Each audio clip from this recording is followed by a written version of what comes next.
والصلاة والسلام على سيد الأنبياء والمرسلين سيدنا ونبينا ومولانا محمد النبي الأمي الأمين وعلى آله وأصحابه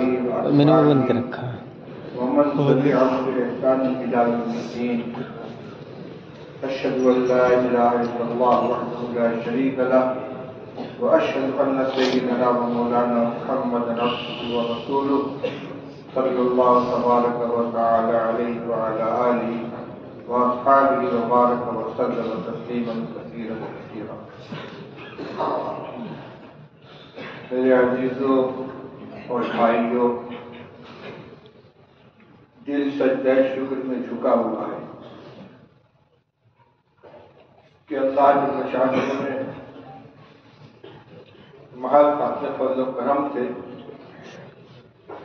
ہم کمزوروں کے ذریعے سے اپنے حبیب پاک صلی اللہ علیہ وسلم احادیث طیبہ کے اصح ترین مجموعہ صحیح بخاری شریف کی تدریس اور تدرس کا عمل اور کام لے لیا. جو مقام ہے احادیث نبویہ کا اور اسلاف کے یہاں جو اس کا اہتمام تھا، حقیقت یہ ہے کہ ہم اس کے 100ویں کیا 1000ویں حصے کا بھی احساس نہیں ہے. حضرت امام مالک رحمۃ اللہ علیہ کے استاد ربیعۃ الرائے یا خود امام مالک رحمۃ اللہ علیہ کا واقعہ ہے کہ وہ حدیث پاک کا درس دے رہے تھے. درس کے دوران بار بار وہ چوک سے جاتے تھے جیسے کچھ تکلیف ہو، لیکن درس منقطع نہیں کیا. درس سے فارغ ہونے کے بعد امامہ کھولا تو اس سے بچھو تھا جو بار بار ڈنک مارتا تھا، اور جب وہ ڈنک مارتا تو ظاہر بات ہے کہ بچھو کے ڈنک مارنے کی تکلیف کتنی ہوتی ہے، لیکن انہوں نے درس کو منقطع نہیں کیا اور اسی ادب کے ساتھ بیٹھے رہے. جب فارغ ہو گئے تب انہوں نے اپنا امامہ کھولا. ہم درس کے دوران بات چیت بھی کرتے رہے، مذاق بھی کرتے رہے، ادھر ادھر دیکھتے بھی رہے، ہنسی مذاق بھی ہوتا رہا.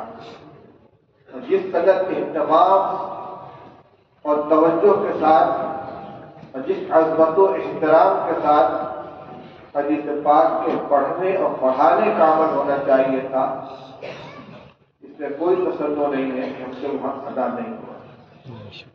اللہ تعالیٰ اس جرم عظیم کو معاف فرمائے اور ہماری اس بدعملی کی وجہ سے حدیث پاک کی برکتوں سے ہمیں محروم نہ فرمائے. میرے عزیزوں، اللہ نے بہت بڑا انعام فرمایا آپ کے اوپر. کتنے ہزار تلامذہ، طلبہ، متعلمین ایسے دارالعلوم کے اندر آئے اور امتحان دیا، خواہش ظاہر کی کہ دارالعلوم اس کو قبول کر لے، لیکن اس کے مقدر میں یہاں کا داخلہ نہیں تھا. روتے ہوئے واپس گئے اور دارالعلوم اس کی تکمیل نہیں ہو سکی. اللہ نے آپ سب کو اپنے فضل سے نوازا اور دارالعلوم نے آپ کو قبول کیا. اور یہاں ہم سے توفیق کسی کو ابتدا سے، کسی کو درمیان سے، کسی کو آخری سال میں داخل ہو کر تکمیل کی نعمت سے اللہ تعالیٰ نے سرفراز فرمایا. اس نعمت کی قدر یہاں سے جانے کے بعد ہوگی، ابھی نہیں. جب اس کے در و دیوار سے آپ جدا ہوں گے یا اساتذہ سے علیحدہ ہوں گے اور امتحان گاہ عمل کے اندر پہنچیں گے، اس وقت آپ کو احساس ہوگا کہ یہاں کا جو وقت گزرا ہے وہ کتنا قیمتی تھا اور ہم نے اس کی کتنی قدر کی ہے، کتنی نافرمانی کی. بہرحال تعلیم کا ایک رسمی مرحلہ دور حدیث کے اوپر پورا ہو جاتا ہے. آگے کچھ وہ ہوں گے کہ جو تکمیلات میں اپنے نمبرات کے اعتبار سے درجہ بدرجہ داخل ہوں گے، اور کچھ وہ ہوں گے بلکہ اکثریت ان کی ہوگی جو جا کر کام میں لگیں گے۔ یہ جو تکمیل کہلاتی ہے حقیقت میں یہ آغاز ہے، پڑھائی تو اب شروع ہو گیا۔ اپنے پیر پہ چلنا اور جو محنت آپ کے اوپر اساتذہ نے کی ہے یا ان کی سرپرستی میں آپ نے خود کی ہے، اس کے ثمرات اب ظاہر ہیں۔ یہاں تو انگلی پکڑ کر چلنا سکھایا گیا ہے، اب بغیر انگلی پکڑے ہوئے خود سے آپ کو چلنا ہے۔ کوئی بھی چیز سیکھی جاتی ہے، کوئی سائیکل چلانا سیکھتا ہے تو کچھ دور تک اس کے ساتھ پیچھے سے تھام کے چلتے ہیں، پھر وہ چلتا ہے، کہیں ٹھوکر کھاتا ہے، گرتا ہے، اٹھتا ہے، چلتا ہے، اس کے بعد وہ چلانے لگتا ہے۔ تیرنے کے لیے سیکھنے کے لیے جاتے ہیں، ڈبکی لگاتے ہیں، پانی پیتے ہیں، ہوتا کھاتے ہیں، ایک مرحلہ وہ آتا ہے کہ استاد کہتا ہے اب تم تیر لو، اب تیرنا شروع ہوگا۔ ابھی تک تو قدم قدم پر آپ کے اساتذہ آپ کی رہنمائی کرتے رہے، ایک نصاب کی آپ نے تکمیل کر لی، لیکن حقیقت میں اپنی اس صلاحیت سے کام لینا خود مطالعہ اور تیاری کے سلسلے میں اور قوم تک ضمانت کو پہنچانے کے سلسلے میں آپ کو خود کرنا ہے۔ لیکن اس کا یہ مطلب نہیں ہے کہ آپ اساتذہ سے بے نیاز ہو گئے یا آپ سے مادر علمی سے آپ لا تعلق ہو گئے۔ اگر کسی نے یہ سمجھ لیا کہ ہم فاضل ہو گئے یا فارغ ہو گئے تو بہت بڑی بھول ہے۔ ہمارے تمام بڑے ہمیشہ اس بات کی تاکید کرتے رہے کہ فارغ ہو جانے کے بعد اپنے کو اپنے مادر علمی سے اور اپنے اساتذہ سے بڑوں سے مربوط اس کے حفاظت۔ میں نے کسی موقع پر نقل کیا تھا، حضرت مولانا عبد الحلیم صاحب رحمۃ اللہ علیہ دارالعلوم دیوبند کی شورا کے ممبر تھے، حضرت مولانا شاہ رسول اللہ صاحب حضرت مولانا محمد زکریا صاحب کے خلیفہ تھے، مدرسہ ریاض العلوم پرینی کے بانی اور محتمل، بڑے اکابر بنتے تھے۔ ایک مرتبہ بنارس میں جامعہ اسلامیہ میں تشریف لائے، ہم نے اساتذہ کو اکٹھا کیا اور درخواست کی حضرت نصیحت فرماتے تھے۔ انہوں نے صرف ایک نصیحت کی کہ بھائی علماء کرام کبھی اپنے آپ کو مستقل مت سمجھنا، ہمیشہ کسی بڑے سے اپنے کو جوڑے رکھنا، چاہے کسی ایک کو مرکز بنا کر یا مختلف اساتذہ کرام سے۔ جس دن اپنے کو مستقل سمجھ لو گے تو تمہاری مثال اس بکری کی ہوگی جو ریوڑ سے کٹ کر الگ ہو جائے اور بھیڑیا اس کا شکار کرے۔ سد اللہ علیہ جماعت سے جڑے ہو، علماء کی جماعت سے، اساتذہ کی جماعت سے اپنے آپ کو فکری اعتبار سے استفادے کے لائق سے جوڑ کے رکھو۔ دوسری بات اس سلسلے میں یہ ہے کہ علماء کو والدین انبیاء قرار دیا گیا ہے، اور انبیاء علیہ السلام کے وراثت میں صرف علم ہی نہیں بلکہ تعلیم کتاب، تعلیم حکمت اور تلاوت آیات اور تزکیہ، جو نبی کریم صلی اللہ علیہ وسلم کے 4 کام تھے، ان کو حاصل کیا ہے آپ سے۔ ہمیں سب سے پہلے جہاں علم کی ترقی اور اس کے بقا کی فکر کرنی ہے، اپنے اخلاق اور اپنے اعمال پر بھی نظر ڈالنی ہے۔ ہم بھی تزکیہ سے محتاج ہیں، ہمارا تزکیہ نہیں ہوا ہے، ہمیں تو معلومات حاصل ہوئی، ہم نے تکبر کی برائی جانی ہے اور تواضع کی خوبی کو جانا ہے، قناعت اور توکل کی خوبی کو جانا ہے، اور حرص اور طمع کی برائی کو پڑھا ہے۔ لیکن ہمارے اندر تواضع ہے کہ نہیں، ہمارے اندر توکل اور قناعت ہے کہ نہیں، ابھی اس کا جائزہ لینے کی اور اس دولت کو اپنے اندر پیدا کرنے کی ضرورت ہے۔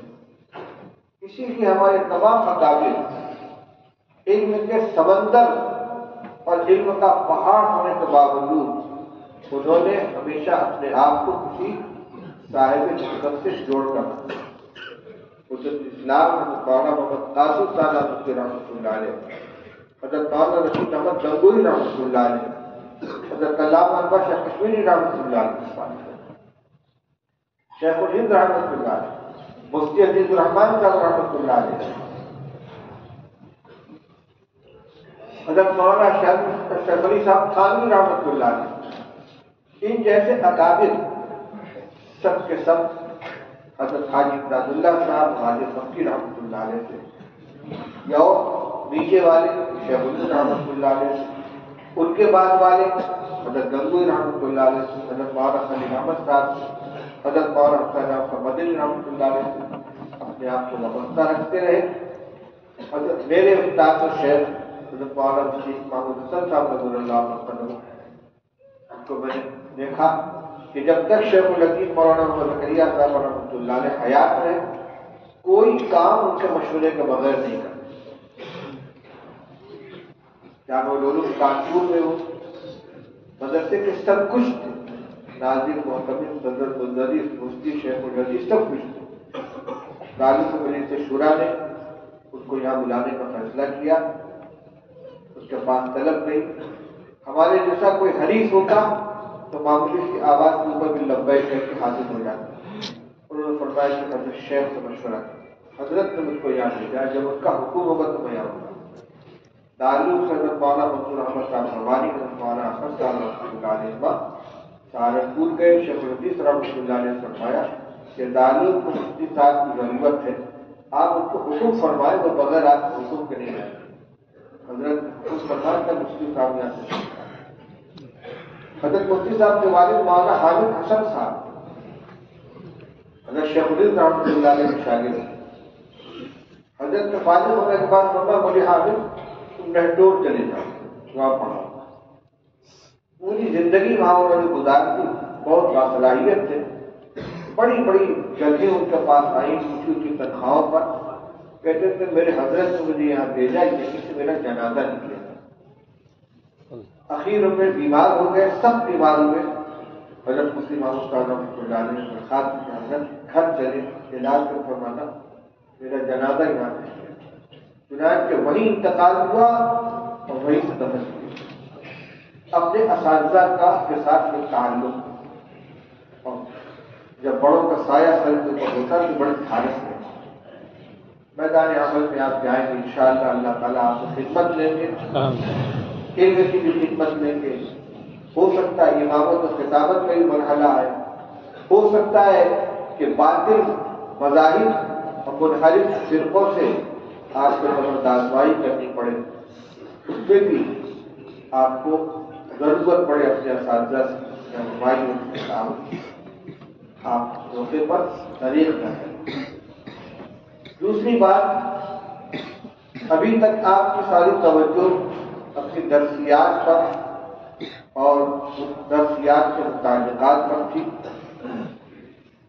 دوسرے مطالعہ میں عموماً طلبہ کی توجہ ان کتابوں کی طرف ہوتی ہے جو ان کی تقریر و تحریر کی مشق میں معاون بن سکے یا درسیات کی تیاری میں معاون بن سکے، لیکن آپ جب میدان عمل میں جائیں گے اور آپ کو مختلف لوگوں سے سامنا ہوگا، مسائل سامنے آئیں گے، تو آپ کو ضرورت پڑے گی کچھ خارجی مطالعے کی۔ اس سلسلے میں میرا ایک مشورہ یہ ہے کہ اپنے اکابر کی جتنی تصنیفات دستیاب ہو سکے، خاص طور سے اکابر اربعہ حضرت نانوتوی، حضرت گنگوئی، حضرت تھانوی اور علامہ انور شاہ کشمیری، ان حضرات کی جو کتابیں دستیاب ہیں ان کو حضرت شیخ الہند مولانا محمد حسن صاحب رحمۃ اللہ عدیلہ کاملہ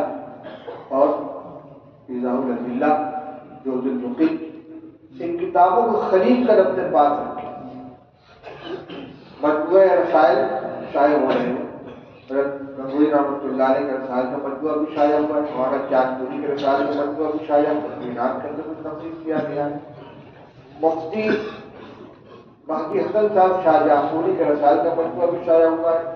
حضرت قادری رحمۃ اللہ علیہ کے رسائل بھی لکھتے ہیں، ان کے علوم سے آپ استفادہ کریں، ان کتابوں کو اپنے پاس رکھیں، ان کا مطالعہ کریں، خاص طور سے وہ مسائل کہ جو ہمارے مسلک و مشرب سے دوسروں کے ساتھ مختلف ہیں، چاہے ان کا تعلق سنت و بدعت سے ہو، چاہے اولا و غیر اولا کا اختلاف غیر مقلدین کے ساتھ ہو، یا کچھ عقائد کا نظریات کا اختلاف جماعت اسلامی کے ساتھ ہو، یا مستشرقین کے ساتھ ان کا تعلق ہو، یا اس زمانے میں برادران وطن کی طرف سے جو اشکالات کیے جاتے ہیں، ان کی اس متعلق کتابوں کو آپ حاصل کریں۔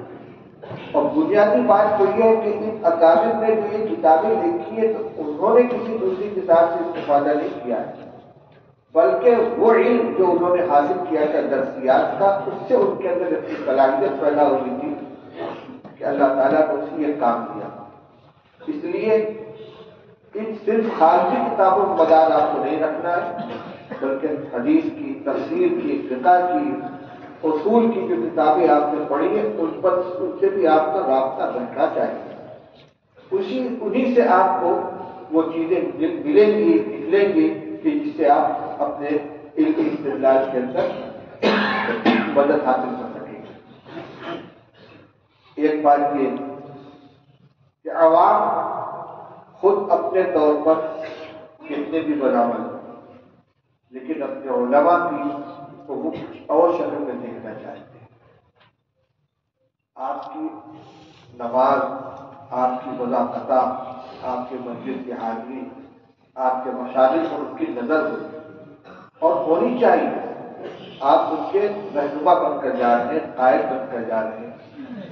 کسی عامی آدمی کا پاجامہ اگر ٹخنے سے نیچے ہے تو اس کو اتنی بری نظر سے نہیں دیکھیں گے جتنا کسی عالم کا پاجامہ ٹخنے سے نیچے ہو۔ کسی عام آدمی کا جھوٹ بولنا یا غیبت کرنا اس کے نزدیک اتنا بڑا عیب نہیں بنے گا جتنا کسی عالم کا جھوٹ بولنا یا غیبت کرنا یا بد کلامی کرنا، بدزبانی کرنا ان کو سمجھ میں آئے گا۔ نماز کے بارے میں اگر غفلت پائی جائے گی، عام آدمی کا جرم جس درجے کا سمجھا جائے گا، علماء کو اس سے بہت بڑا ہوگا۔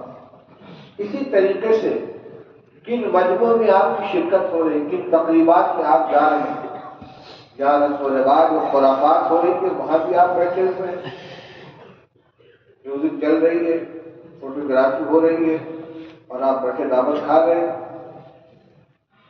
استدلال میں لوگ پیش کریں گے اگر فلاں کام غلط ہوتا تو فلاں مولانا صاحب، فلاں مفتی صاحب وہاں سے بیٹھے، یعنی آپ کی یہ بے احتیاطی دین کو نقصان پہنچائے گی۔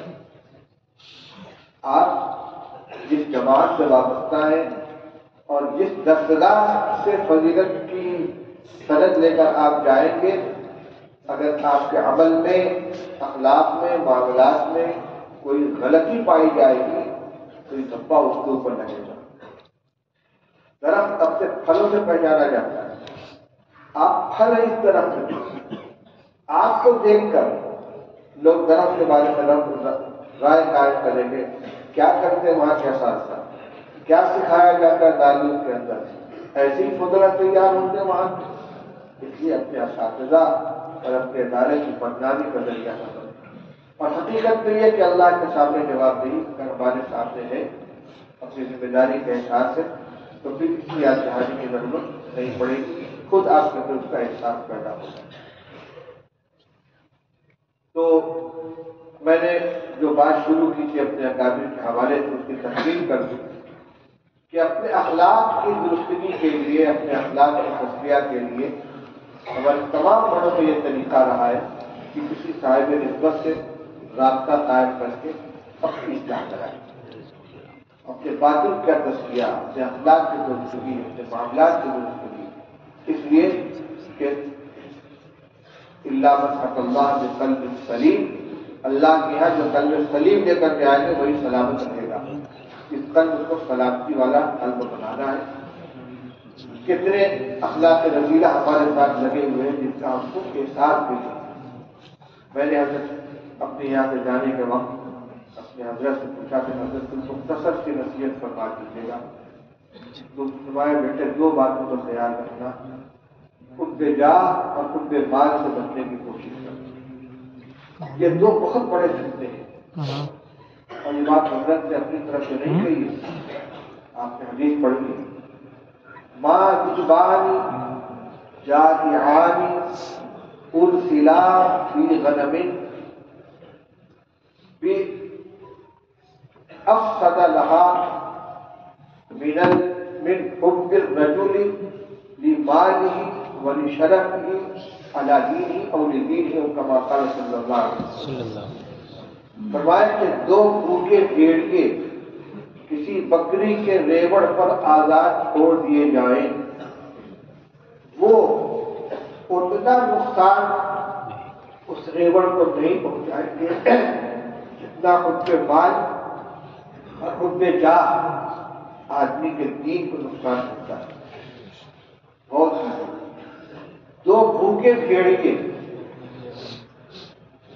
کسی بکری کے ریوڑ میں آزاد چھوڑ دیے جائیں، ایک طرف اس کی تباہی کا تصور کیجیے، ایک کو بھی زندہ نہیں چھوڑیں گے، سب کو چیر پھاڑ کر رکھیں، ورنہ جتنی وہ تباہی مچائیں گے وہ اس سے کم ہے جتنی تباہی حب مال اور حب جاہ کا بھیڑیا آدمی کے دین کو نقصان پہنچاتا ہے۔ اور ہمارے طبقے میں علماء اور فضلاء کے اندر یہ دو چیزیں اللہ معاف کرے اور کثرت سے پائی جائیں۔ مدرسوں میں ہے ہمارا نام نیچے کیوں آ گیا، ہماری موجودگی میں فلک کو ترقی کیوں دے دی گئی، ہماری تنخواہ میں اضافہ کیوں نہیں کیا گیا، ہماری تنخواہ اتنی کم کیوں رکھی گئی، یہی تو بے بات ہے، یہی تو بے جا ہے۔ ہم مستحق سے ہمیں چھوڑ کر فلاں کو ترقی دے دی گئی، فلاں کو صدر مدرس بنا دیا گیا، فلاں کو شیخ الحدیث بنا دیا گیا، فلاں کو ناظر بنا دیا گیا، فلاں کو ذمہ داری دے دی گئی، فلاں کتاب کا میں مستحق تھا فلاں کو پڑھانے کے لیے دے دیا گیا۔ اس لیے اگر آپ کسی ادارے میں جائیں اور اللہ تعالیٰ آپ کو خدمت لے تو ایک تو یہ کہ کبھی تنخواہ میں اضافہ کی درخواست چھوٹے نہ کریں، مخصوص کتاب کے لیے ضد نہ کریں، ظاہر کرتے کہ میرا جی چاہتا ہے کہ مجھے فلاں کتاب مل جاتا ہے کہ میں بھی پڑھاؤں، لیکن اس طرح نہیں کہ اگر وہ کسی دوسرے کو ملے تو آپ کے دل کو اس سے کینہ پیدا ہو یا حسد پیدا ہو، آپ اس کو اپنا حق سمجھیں۔ حب مال اور حب جاہ یہ دو چیزیں اگر دل سے نکل جائیں ترقی کے راستے کھلے ہوئے ہیں، اللہ تعالیٰ عزت عطا فرمائے۔ اور خود سے جو عزت کا طلبگار ہوگا کہ مجھے عزت دی جائے تو جو معاملہ اس کا ہے انا لا نولی امرنا ھذا پر ارادہ، حضور نے فرمایا کہ جو امانت کا طلبگار ہوتا ہے اس کو امیر نہیں بناتے، تو جو بڑائی کا طلبگار ہوتا ہے اسے اللہ تعالیٰ بڑائی عطا نہیں فرماتا۔ من تواضع للہ رفعہ اللہ ومن تجبر وضعہ اللہ، جو تکبر اختیار کرتا ہے اللہ تعالیٰ اسے پست کر دیتے ہیں۔ یہی تو بڑائی ہے، میرے کو بڑا سمجھتا میں جس وقت بیٹھا کہ لائق تو مجھے نیچا کر دیا گیا۔ یہ چیزوں کا خیال رکھیں، اور جو کچھ پڑھا ہے یہ آپ کے پاس امانت ہے۔ ہماری جو بخاری شریف ختم ہوئی تھی اور مولانا فخرالدین صاحب رحمۃ اللہ علیہ وہاں کہتے تھے، بہت مختصر انہوں نے نصیحت کی تھی، اس میں انہوں نے ایک بات یہ کہی تھی کہ اللہ کا شکر ہے کہ اس بیمار اور کمزور بندے سے اللہ تعالیٰ نے اس کتاب کی تشکیل کرا دی۔ اس کے بعد فرمایا تھا کہ میرے عزیزوں یہ کتاب تمہارے اوپر اللہ کی حجت ہے، اللہ کی حجت ہے، تمہارے سامنے احادیث صحیحہ کا ایک عظیم ذخیرہ آ گیا، میں پڑھ لیا، اس کی تشریح جانی، اللہ کے رسول صلی اللہ علیہ وسلم کے پیغام پر پہنچ گیا۔ یہ نہیں کہہ سکتے کہ مجھے معلوم نہیں تو میں جانتا نہیں، اب جان بوجھ کر اس کے خلاف ورزی کرو گے تو پکڑ دو، حجت قائم۔ ہاں یہ ضرور ہے کہ کچھ چیزیں وہ ہیں کہ جو فرائض میں سے ہیں ان کا کوئی اختلاف نہیں، کچھ وہ ہیں جو محرمات میں سے ہیں ان کے اندر کوئی اختلاف نہیں، کچھ فضائل کی چیزیں ہیں ان کے اندر کوئی اختلاف نہیں، جو چیزیں ایسی ہیں کہ جن میں اولا غیر اولا کا اختلاف ہے اور مختلف روایات ہیں ان میں کسی ایک پر عمل کرنے والا بھی تاریخ عمل نہیں کہلائے گا۔ مثلاً آمین دونوں رسول اللہ صلی اللہ علیہ وسلم ثابت، لہٰذا اگر کوئی اس کی آمین کہتا ہے تو وہ آمین مل جائے گا، وہ حاضر نہیں کہلائے، وہ تاریخ سنت نہیں۔ اسی طریقے سے دلائل کی روشنی میں کسی بھی مسئلے میں اگر کسی نے ایک حدیث کو اختیار کیا کسی امام نے اور اس کے متبعین اس پر عمل کر رہے تو وہ بھی حدیث پہ عمل کر رہے۔ حضرت مولانا شاہ عبد العزیز صاحب رحمۃ اللہ علیہ ہماری صنعت کے سب سے اوپر حضرت شاہ ولی اللہ صاحب کے نیچے ہیں، ان کو معلوم ہوا کہ ان کے بھتیجے مولانا اسماعیل شہید رحمۃ اللہ علیہ نے رفع یدین شروع کر دیا۔ انہوں نے اپنے چھوٹے بھائی مولانا عبد القادر صاحب فرمایا، میاں عبد القادر سنا اسماعیل رفع یدین کرتے، ذرا پوچھو کیا معاملہ ہے؟ تو انہوں نے اس سے پوچھا، انہوں نے کہا کہ لوگوں نے اس کی مخالفت کی ہے اس لیے میں سنت کو زندہ کر رہا ہوں۔ جب یہ جواب پہنچا شاہ عبد العزیز صاحب کے پاس، فرمایا میں نے سمجھا تھا کہ اسماعیل نے کچھ پڑھا لکھا ہے لیکن اسے تو کچھ نہیں آتا۔ مخالفت وہاں کہلاتی ہے جہاں ایک سنت کو چھوڑ کے بدعت کو اختیار کیا ہے، سنت کو چھوڑ کر خلاف سنت کو اختیار کیا ہے، لیکن جہاں دو سنتیں اور ایک سنت کو چھوڑ کر دوسری سنت کو اختیار کرنا یہ ترک سنت نہیں کہلاتا۔ لیکن ہاں ایک بات اور کہ آدمی کو تلفیق کرنے کی اجازت نہیں کہ ہر فرد آزادانہ طور پر کبھی اس سنت کو کبھی اس سنت کو، اس لیے کہ عافیت ائمہ اربعہ کی تقریر کے اندر تاکہ نفس اور ہوا سے آدمی آزاد رہ سکے اور اتباع شریعت کر سکے، اتباع خواہشات نہ کرے۔ اس لیے میرے اس جملے کا یہ شاہ عبد العزیز صاحب رحمۃ اللہ علیہ کے قول سے یہ مطلب نہیں نہ نکالنا چاہیے کہ ہم بھی آزاد ہیں اور ہر مسئلے کے اندر کبھی اس پر عمل کر لیا کبھی اس پر عمل کر لیا، بلکہ یہ بتلانا ہے کہ آپ اگر آمین کے سر کر رہے ہیں کہ ترک حدیث نہیں۔ تو روایات جو ہمارے سامنے آئی ہیں ان میں جو اخلاق کے سلسلے کی چیزیں ہیں ہمارے اندر مانی چاہیے۔ بھائی فوٹو کون لے رہا ہے؟ بار بار کرنا چمک رہا ہے، کون حرکت کر رہا ہے؟ تو آپ ان تعلیمات نبویہ سے اپنے آپ کو بہتر بنانے کی کوشش کریں تاکہ آپ کی امت کے لیے نمونہ بنے اور آپ کے عمل کو دیکھ کر لوگ عمل کریں۔ دین قول سے نہیں عمل سے منتقل ہوا ہے، یاد رکھیے عمل سے۔ اللہ کے رسول صلی اللہ علیہ وسلم نے نماز کے بارے میں کیا فرمایا؟ صلوا کما رأیتمونی اصلی۔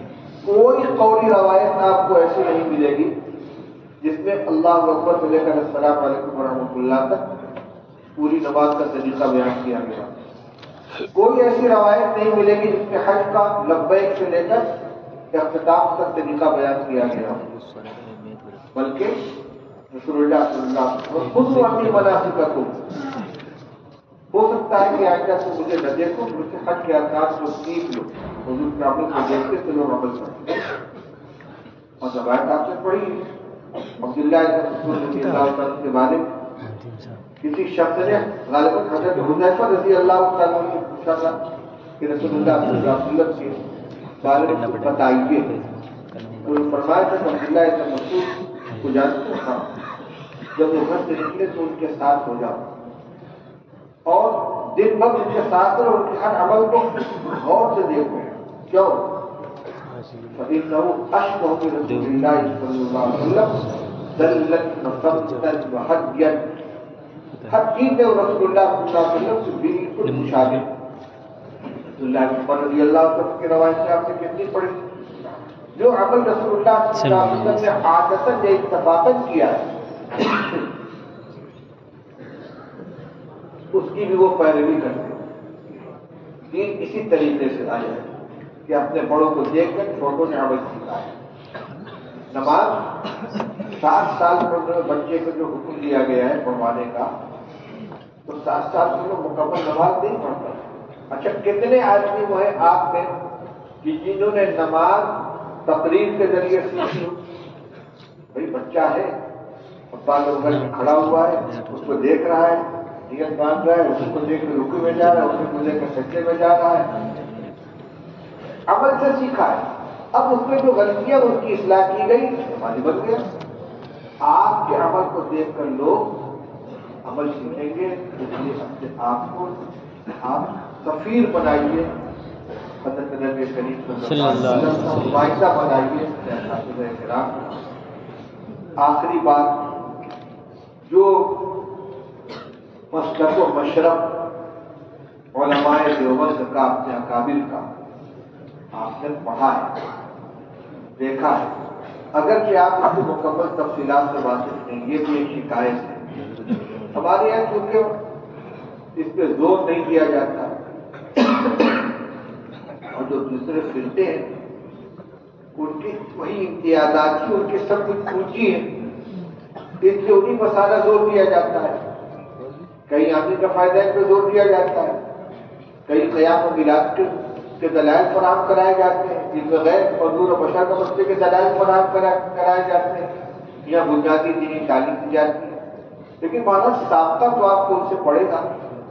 تو ایسے موقع پر دو کام، ایک تو خود اپنی جگہ پر آپ مضبوط رہیں اپنے عقیدہ و مشرف کے اوپر، اس وجہ سے نہیں کہ وہ صرف آپ کے اکابر کا مسئلہ ہے، بلکہ پوری بصیرت کے ساتھ آپ نے اس کو قبول کیا ہے.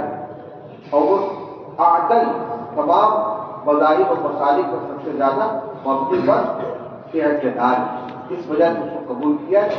اس کا قدم آپ کا ہٹنے نہ پائے. دوسری ایک یہ صرف ہے کہ جو دلائل ہیں کتابیں اس کا آپ مطالعہ کریں. اللہ تعالیٰ اس کی توفیق عطا فرمائے. آمین. بھائی حقیقت یہ ہے کہ کتاب پڑھانے کا جو حق ہے وہ ادا نہیں ہوا ہے. جس کی محنت ہونی چاہیے، نہ میں محنت کر سکا، نہ اتنی محنت سے آپ تک اپنی بات پہنچا سکا. یہ آپ کا حق تھا میرے اوپر، لیکن اس سب کی ادائیگی میں کوتاہی ہوئی. میں اگر مگر نہیں کر رہا ہوں بلکہ اعتراف کر رہا ہوں. آپ یہاں سے جا کر معلوم نہیں کون کہاں جائے گا، کس کام میں لگے گا. اس لیے درس و تدریس کے سلسلے میں یا معاملات کے سلسلے میں، چونکہ مجھ سے متعلق انتظام بھی ہے، اس لیے ممکن ہے کہ فیصلوں میں اور انتظام کے سلسلے میں کچھ اب تلفی بھی آپ کے ساتھ زیادتی بھی ہے. عمر کے آخری مرحلے میں چل رہا ہوں، معلوم نہیں اگلے سال بھی یہاں بیٹھنے نصیب ہوگا کہ نہیں ہوگا. اللہ تعالیٰ اس خدمت کو قبول فرما لے. آپ لوگوں کی ہم تلفی جو ہوئی ہے، اس میں کوتاہی ہوئی ہے، اس کو اللہ کے واسطے ایک معاف کر کے اٹھے. دل میں کسی طرح کی ناراضگی یا ضرورت لے کر نہ جائیں، اور دعا بھی فرمائے کہ اللہ تعالیٰ اخلاص کے ساتھ زندگی کے آخری لمحے تک اس خدمت میں وابستہ رکھے. اور آپ حضرات بھی اللہ تعالیٰ اپنی دین کی خدمت سے قبول فرمائے. آمین.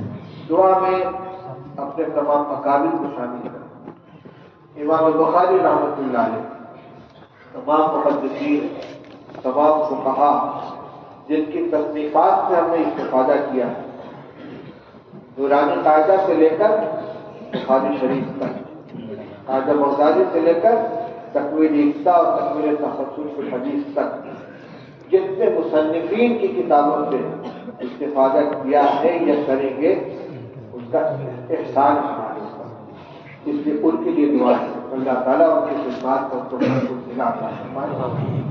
ان کی بات نقل کرنے میں، ان کی مراد متعین کرنے میں، مثلاً ترجمہ الباب کا مطلب متعین کرنے میں اگر کہیں چوک ہوئی ہے اور ان کی منشا کے خلاف ہماری زبان سے کوئی بات نکل رہی ہے، اللہ تعالیٰ اسے معاف فرمائے اور اس کو اس کا اجر عطا فرمائے. اسی طرح جتنے اساتذہ سے بھی ہم نے علم حاصل کیا ہے، ابتدا سے لے کر اب تک، چاہے وہ موجود ہو چاہے مرحوم ہو چکے ہوں، ان کے لیے دعا کریں کہ اللہ تعالیٰ ان کی خدمات کو صلہ عطا فرمائے، جو دنیا سے جا چکے اس سے مغفرت فرمائے، جو زندہ رہے ان کو برکت عطا فرمائے۔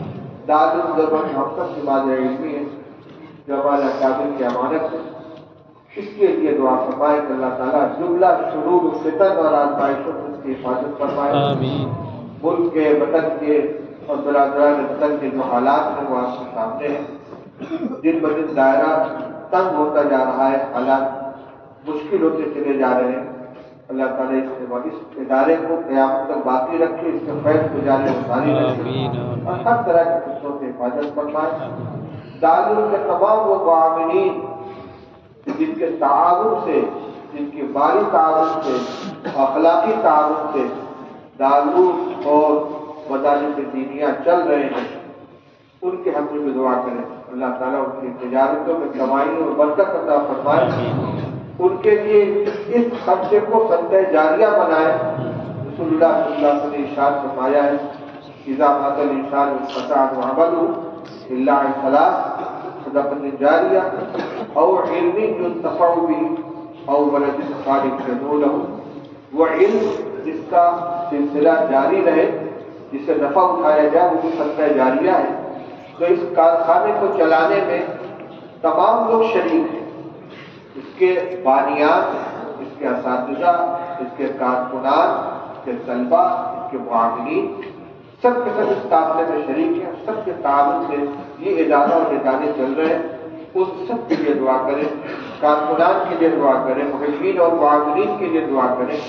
دارالعلوم کے سلسلے میں جذبہ خیر رکھنے والے محبین کے لیے بھی دعا کریں، اور ہم سب کا کے اوپر سب سے پہلا اپنے نفس کا حق ہے، اپنے لیے دعا کریں۔ اللہ تعالیٰ تقویٰ عطا فرمائے، رضا و مقبولی عطا فرمائے، دین کی خدمت قبول فرمائے، کے لیے قبول فرمائے، اپنے والدین کے لیے دعا فرمائے، اس لیے کہ اس درسگاہ سے وابستہ ہونے میں اور اس مرحلے تک پہنچنے میں سب سے پہلے ان کا احسان ہے کہ انہوں نے آپ کو فارغ کیا اور یہاں تک پہنچنے کے لیے راستہ ہموار کیا، اور جس کے والدین یا ان میں سے کوئی ایک دنیا سے جا چکے ہوں ان کے لیے مغفرت کی دعا کریں، اور جو زندہ ہے ان کے لیے صحت و سلامتی کی بھی، مغفرت کی بھی، ترقی درجات کی اور شعبوں و برکت کی دعا کریں۔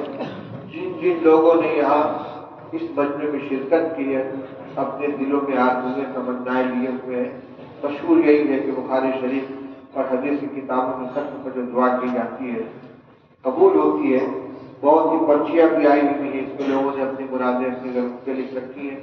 بہت سے لوگ وہ ہیں کہ جو آنا چاہتے تھے لیکن چونکہ یہاں اعلان نہیں ہوا ہے اس لیے نہیں آ سکے، ان کے دل میں